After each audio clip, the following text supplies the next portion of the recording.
We have a science and innovation team which looks at research collaborations between the UK and the California university ecosystem. And again, that often goes into the agriculture space as well. We have some tech policy folks. We've got a lot of trade folks that look at supporting companies who want to travel, expand from the US into the UK, vice versa, UK companies looking to expand into the US and California in particular. So there's a range of things we work across there. We've actually been talking to the state about an MOU with the state for the UK broadly across a range of areas on climate, trade, and some of the tech policy areas that we've got agreement on. So there's a pretty constant and robust conversation between the UK and the state of California.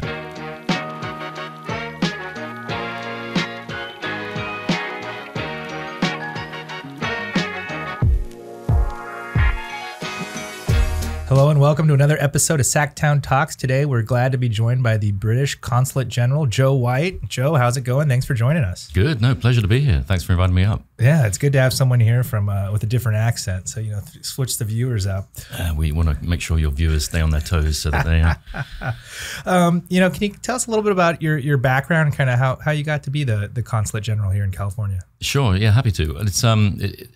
It's actually ended up being a bit of a wild card. I mean, I've spent the last 20 years in tech and venture capital, and the UK government, the last couple of years, produced a new piece of strategic planning called the Integrated Review, which was looking at the whole foreign policy and UK's position in the world. And that included things like having science and tech to be one of the core pillars of what we were doing. And so this role, the Consul General position, which the UK's had in San Francisco for some time, was supplemented to also become the tech envoy to the United States, so equivalent to the tech ambassador. So they were keen to bring in somebody potentially from the private sector who could help support those conversations between the governments and the nation states of big tech, given that some of the biggest tech firms are now enormous geopolitical players in their own right, whether they want to or not. Right. Yeah, it's pretty amazing. I think, a couple of years ago, California was the 8th largest economy. Now somehow we've gotten up to number 4. Yeah, that's right. Pretty close to Britain itself. Well, you just passed us. We'll let you have this round. Did we? So the UK and California. Maybe Apple passed. Apple's still got a way to go. But no, unfortunately, California has just passed the UK. It's about to pip Germany, so we hear. So, we'll root on a little bit for that one, but we'll let you have this round. We're going to fight back, though. So you have a background in tech, kind of. That's right. Yeah. How'd you get kind of into tech, and kind of what did you do before becoming a diplomat? Yeah, so I founded one of the early SaaS businesses in the UK. We provided one of the early platforms for website and e-commerce businesses, and we built that through the dot-com boom and bust. We got to about 7 million sites on the system at about 150 million of ARR. So got it to a pretty big global scale. And then after selling that, got involved in early stage VC investing in the UK and across parts of Europe and the Far East. So raised a couple $100 million of venture funds. My wife, who was my co-founder on this journey, which also makes things complicated, but we were married at the end, not at the beginning, which is, from what I understand, the better way around of doing these things. Right. We built this business together. We invested funds together. She was then approached by Google to come across and run parts of the Moonshot Factory, so Google X, the innovation piece. And that brought us to California about 4 years ago. So I was based on Sand Hill Road at Greylock Partners, which is Reid Hoffman was one of our investors in the fund, traveling back to Europe with our partners there.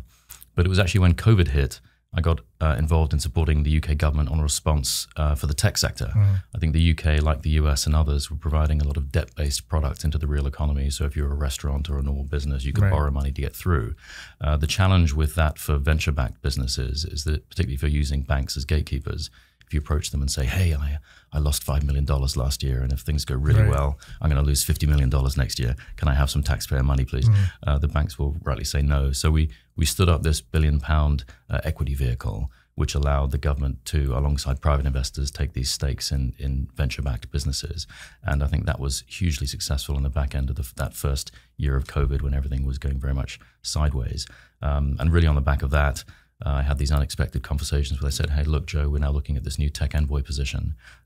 Would you be interested in going in for that as well? So for me, I think tech is one of those things which has grown to be geopolitically significant in more ways than I think people realized. And whether it's semiconductors or social media and the impact on democracy and freedom of speech and all these elements, it's now something which, states, nations all over the world are having to engage in a different way. And the tech companies themselves have found themselves in this unique and potentially uncomfortable position of suddenly having to figure out how they engage with that. And so acting as an additional, I guess, go-between for the UK government and some of the things that we do, and including our conversations here in Sacramento, California is now doing a lot more in these areas too. So I'm here for my 4-year tour of duty, and then I'll probably run screaming back to the private sector. But I think it's an important thing to do. More folks should come back from tech into government as opposed to just the other way around. Yeah, it's kind of amazing. Just here in California, like the Department of Motor Vehicles was always like a scourge of everyone's existence. And, Gavin Newsom, some tech guy said, hey, I want to come in, I want to check it out. And I'll have to say, shout out DMV, much improved. Recently got my license redone, and it's like so easy. Everything's online. Systems are getting better. Yeah. So it would be great for all you fellow tech bros to come back to government and help out and give back a little bit. So definitely a positive influence. So, you're saying, COVID hit, you were in the private sector and kind of working kind of with some of the kind of these funding things, kind of, for lack of a better term, kind of PPP-esque loans, I guess, for tech businesses. That sort of thing, that's right, yeah. And so all of a sudden, the government calls back and says, hey, would you mind being a diplomat, or how did that go about? Well, I was approached by one of the former Consul Generals in San Francisco who knew me, knew about the role, and said, look, this is a thing. Are you interested in doing it? I wasn't initially sure whether they were kidding or not. And I was going to say, why would you want me as the Consul General? And they said, don't worry, we'll send you an extremely competent deputy who can make sure that all the diplomatic pieces are well taken care of. But on the tech side, as I said, they were looking to bring in somebody who had contacts in the space, who had a bit more fluency with the way that people engage in these things. And so, I went through a normal process as you would do with the recruitment of any senior official position. I think it's a great thing to do. Like I said, it's a unique insight dropping into diplomacy after, not having spent my career in it. As I said, gratefully, I'm surrounded by people who have done. But the kind of conversations that you're having with senior execs, both tech companies within government, both on the federal side and back in London. The tech piece of my role is US-wide, so I spend time in DC and New York and LA and Austin, Boston, wherever there is tech. Wherever there is tech, I'll be there. So it keeps moving around, huh? Yeah, it certainly does. A lot of people went down to Texas during the boom here. Yeah. I guess what's unique about tech, and kind of we always say is like, a lot of it started here, a lot of it's based here, but it's kind of global as well as you're saying. I guess Britain has always been known for, I guess, banking and finance. Kind of what other aspects are you guys looking at outside of the kind of the banking and aspect sectors that you guys are interested in? No, it's a fair point. I mean, the UK is actually now the third largest tech ecosystem outside the US and China. So, and this is one of the pieces that we're focusing on, particularly here on the West Coast. The UK has 4 of the top 10 research universities in the world. We've got the third largest VC ecosystem. We've got the third largest number of unicorn scale companies, again, outside the US and China. And there's a huge amount of interest and tech that goes on in the UK. FinTech is naturally one of our strengths, given, as you said, the City of London as a financial global center. Right. But AI is another massive piece. DeepMind, of course, now an Alphabet property, is all of its research is done in London, and there's a number of companies that have been spun out and generate around that ecosystem. But the ecosystems around Oxford and Cambridge and Imperial and UCL as those 4 research universities is pretty broad. We also had, of course, the medtech, biotech piece. The UK was one of the other nations to produce COVID vaccines during this period. And so particularly around Oxford, that ecosystem, Vacatech, which did the AstraZeneca vaccine. So there's a lot that's going on there. It's really interesting kind of seeing kind of how things are evolving, especially with AI. Like we just had ChatGPT come out. I actually had ChatGPT give me some questions to ask you. And it's amazing. It just spit out like 20 Should have done the interview questions. As well. We could have both stayed at home. Yeah. Exactly. It seems like, it's just like exponentially getting, better and better, whether it's, electric cars or, phones, everything just keeps exponentially getting bigger and bigger. Kind of how do you see, I guess, AI kind of, moving forward and kind of, I guess, from a government perspective, are there concerns and regulatory things that you need to be addressed? No, it's a great question, and I think that's exactly right. And part of the challenge now that tech is moving so quickly, that how government can get ahead of that and respond to it.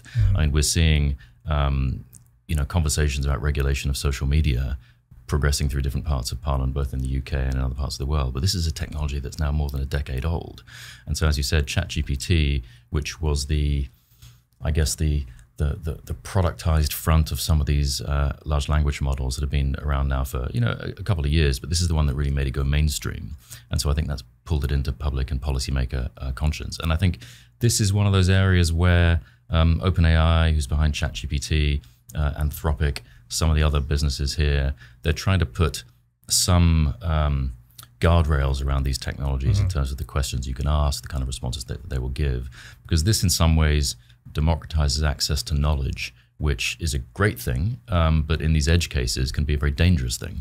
I think previously, if you wanted to figure out how to do, unpleasant things with science, you'd probably have to train for a PhD, go through many years of this with lots of ethical questions and discussions along the way. Whereas nowadays, if with the wrong information, the wrong questions asking to some of these models, you can produce some quite interesting outcomes. So there are things that definitely policymakers are concerned about. I think there is also the huge opportunities that come from these things and how we integrate those into the way that folks work in, frankly, any industry. It's got ways. I mean, you pulled out ChatGPT. I think it's the human augmentation bit, which is the exciting part, it's the positive part of this. Right.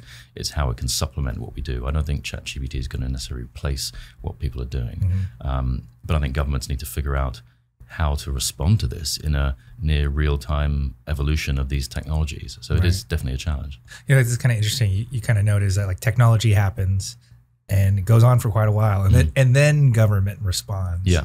Kind of what have you seen here in the last few years you've been here? Kind of California has been responding to technology, whether it's kind of dealing with Uber and how it pays its employees, or privacy, different aspects. Kind of what are you seeing here, and how does that affect what's going on back in the UK? No, I think that's right. And in some ways, with any of these new technologies, you start with this wave of optimism and opportunity and new things that are possible, and that's all true.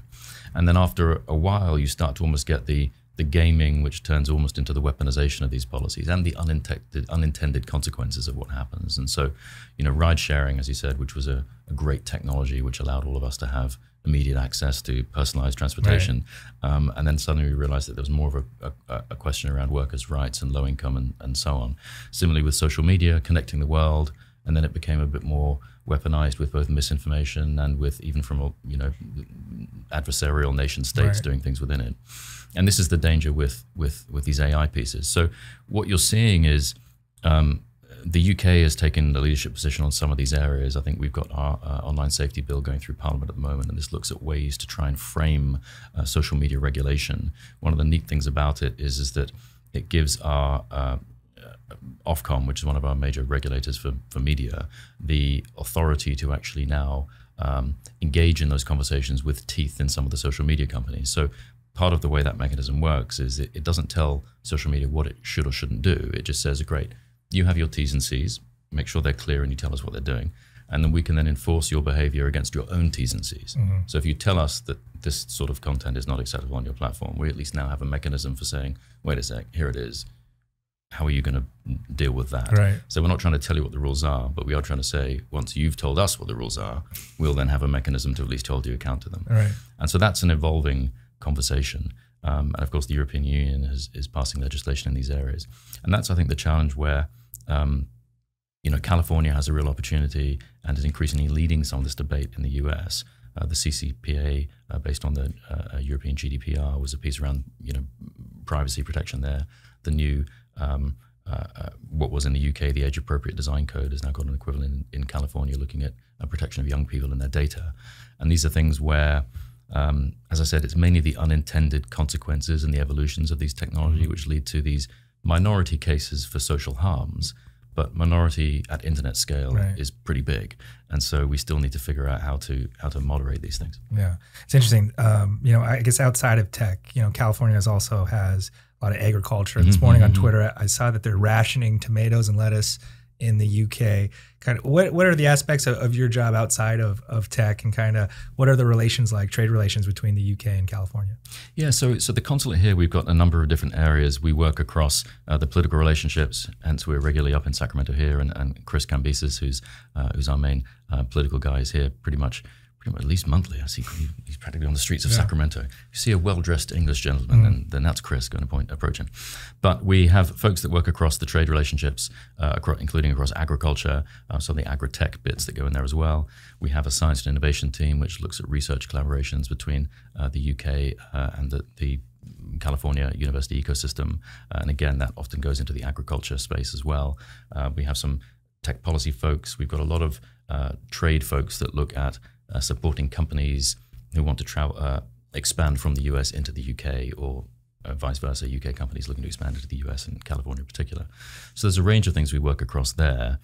We've actually been talking to the state about an MOU with the state for the UK broadly across a range of areas on climate, trade, and some of the tech policy areas that we've got agreement on. So there's a pretty constant and robust conversation between the UK and the state of California. As I said, as large as it now is, it's nation state scale in its influence, and has a huge influence within the US as a whole. And I guess as a diplomat, California, we're all used to legislation and bills, and we have the different houses. Kind of, what are the diplomatic, I guess, nuts and bolts of, like, who do you deal with? Is it the governor's office? Kind of, who do you talk to, and kind of how do those things go? Yeah, so we do deal with the governor's office. The lieutenant governor has the remit of mainly of the international relations piece, so we deal with her quite a lot, and she's been great when we have official visitors, either ministerial or senior officials. We often engage with both the governor and the lieutenant governor's teams here, and then we engage across a variety of other areas that the trade folks. Emily Desai and the biz team we talk to quite a lot, and so there's a range of people that we engage with, and then particularly on the areas where California is passionate and quite cutting edge, whether it's climate and some of these other pieces. The UK, of course, hosted COP26 now a couple of years ago, and so there's a big push on those pieces now. But things like zero-emission vehicles, which again we have a commitment to try and remove the combustion engine by 2035, and so that's an accelerated time frame, I believe, like California and some of the other states on the West Coast. So we engage across a variety of these things, both in Sacramento and then on a city basis in San Francisco, of course, with the mayor and team there. And we have another Consul General in LA who covers the southern part of the state, as well as some of the other states. She has Hawaii. Right. Really? She has Hawaii and Southern California. And Southern California, yeah. So can you do like 4 years here and then transfer down there for 4 years, or just 4 years? Well, fortunately, the tech part of my role is US wide, so I'm allowed to roam, which is helpful. And I think most folks on the diplomatic career, as you said, would do these 4-year postings and then move to other parts. I think being on the west coast of the US is certainly one of the friendlier climates to spend your time as a diplomat. So quite sought after. Definitely. Here in the US, we just get filtered news from what's going on in the UK, and for years we've just heard about Brexit. They kind of made it seem like it's going to be this horrific end of the world event, kind of like Y2K back in 2000. It's happened. Has anything changed? Is it good? Is it bad? Is it just what it is? To a certain extent, it is what it is. I mean, it was a clear vote back in 2016 to take the UK out of the EU, and then there was a period of agreeing exactly what that meant. And actually, we've seen in the last couple of weeks quite a significant movement on that, as in Prime Minister Rishi Sunak has recast an agreement with the European Union on trade relations in Northern Ireland, which remained one of the pieces which was difficult, given that it's attached physically to Ireland, which remains part of the EU, but still Northern Ireland is part of the United Kingdom, and so therefore has this interesting slot of how do you reconcile the cross-border trade there. And the objective was always there to make sure that there was no hard border that returned between Northern Ireland and Ireland. And the progress that the Prime Minister's made on these negotiations in the last few days has been great. It'll allow a kind of a green lane for goods which are going to be moving across the border, so there'll be no longer checks on them for those that are being consumed within those territories on either side of the Northern Northern Ireland and Ireland trade barrier or trade area. Those that will go on for further consumption within the European Union and beyond may have checks on them. But it also gives further rights to Stormont, which is the power sharing group for the Northern Ireland Assembly, part of the Belfast Agreement, which is now 25 years old, which really created that stability and peace in that part of the world. So that's one piece which has been in some ways getting that resolved such that the conversation with the European Union can go back to all the other important areas of cooperation, So, for example, Horizon, which is the pan-European scientific research piece, talks between the UK and European Union had been a bit bumpy in the last couple of years while this Northern Ireland piece was unresolved. But now that is looking like it's going ahead. All these things have opened up again. And of course, the UK retains strong relationships with the EU, and particularly with Russia's invasion of Ukraine. We're working incredibly closely with them on all these elements of national security and protecting Europe as a whole. So it is. We're coming to the end. Right. It's interesting. I guess especially lately with kind of this Ukraine tensions with Russia and these weather balloons and kind of all the weird stuff we're having lately, the kind of like the forefront of national security and technology is really really coming out ahead. How much time do you spend on that front of technology dealing with national security issues?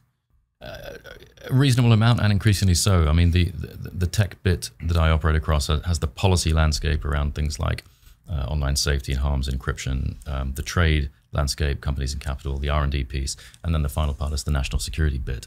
And I think the national governments everywhere have realized that technology provides interesting opportunities, but also increasing threats.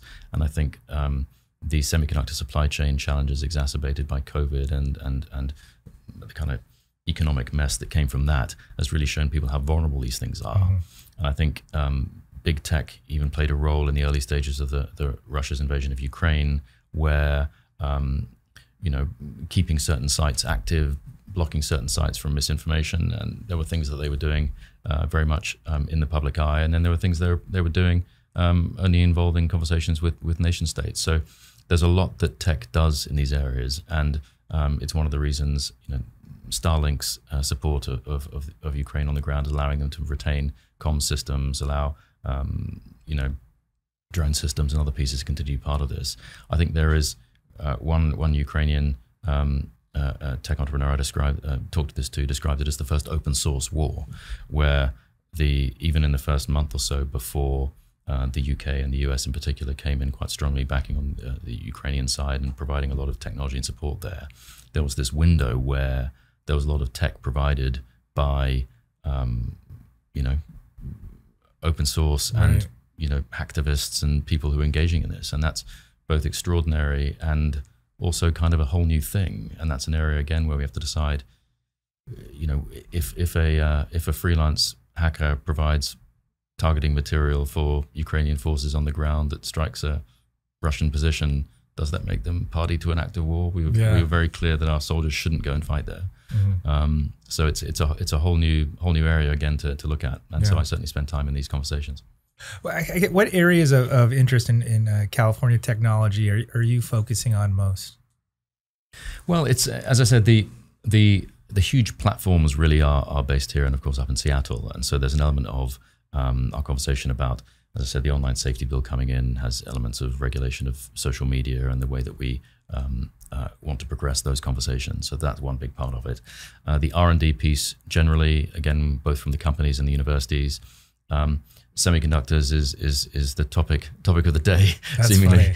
Because so, like 2008, they were like dead. Yeah, exactly. And I think again, they kind of crept into this geopolitical importance. I guess from the political perspective, I think the semiconductor folk would say, hey man, we always knew this was happening. Why didn't you guys pay attention? Right. And now you're telling us to build fabs and they cost billions of dollars and take years to set up. So that's something we engage in quite a lot too. And really it's just making sure that the UK retains access to these kind of markets, these kind of technologies. The UK has some of these strategic pieces there, like ARM, the semiconductor business in the UK, which provides some of the major kind of design frameworks for it, used by Apple and others, is a big piece of that. And so this intertwined global supply chain of technology is important. And I think as we get more cautious, things like CFIUS regulation on the national security side, and we have equivalents in the UK as well, making sure that particularly the UK and the US as international best friends as one can be, that we are as well placed to not fall foul of each other's national security regulations, when really there's places where we should be continuing to cooperate and collaborate. Yeah. I guess just kind of running in these technology circles and kind of living in San Francisco, kind of what's the feeling amongst people there, of what the next big thing's going to be? Kind of what's everyone excited about that's going to happen in the next 5 to 10 years in the tech world? Yeah, it's interesting. I mean, because you do go through these phases, and I think we're certainly in a crypto winter at the moment. Crypto was the thing that was exploding everywhere, and I think that'll settle. Something will emerge from that. You know, I'm still a mild crypto skeptic myself, so you know, I'm not too unhappy it's in the winter. But I think the generative AI explosion, I think, is what's really triggered at the moment, and I think the floods of venture capital moving into these spaces. I think even Meta announced over the weekend they're setting up a new AI unit.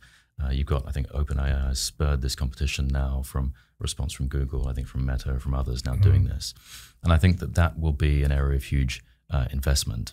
I think what we've seen is tech has, you know, had a readjustment. I think that the COVID period where tech stepped into the breach to keep us functioning, both from terms of video calls and deliveries and the infrastructure, therefore saw massive growth. And I think that the adjustment we've seen over the last few months is really coming back to that trend line from the crazy trend line that it jumped up into during COVID. So this isn't anything like, I think, the dot-com crash or the financial crisis in that respect. You're seeing organizations, you know, cutting 5-10%, which still, of course, has real implications for those affected. But what you're also now seeing is those folks being scooped up by other parts of the ecosystem, particularly as that next wave starts to build. And it's the application of AI that will drive a lot of that.